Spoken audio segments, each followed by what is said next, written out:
Давайте ана орыс бала аялдамадан түссе осы бағасы.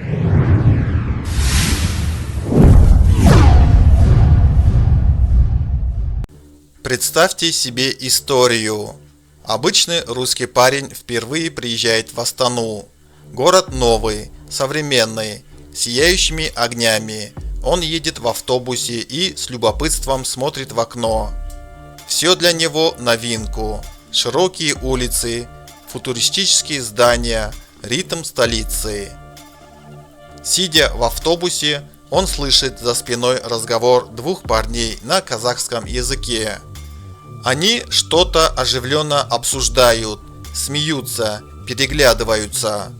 Слова звучат быстро, почти шепотом. Парень краем уха улавливает, что они говорят о нем и будто собираются подшутить. Но вот что интересно, этот русский парень отлично понимает казахский язык.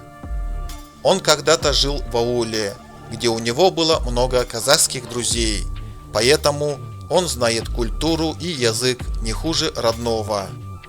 Автобус останавливается, все выходят на улицу, два парня идут вперед, а русский парень подходит к ним и вдруг совершенно спокойно и уверенно говорит по-казахски: «Ребята, вы чего?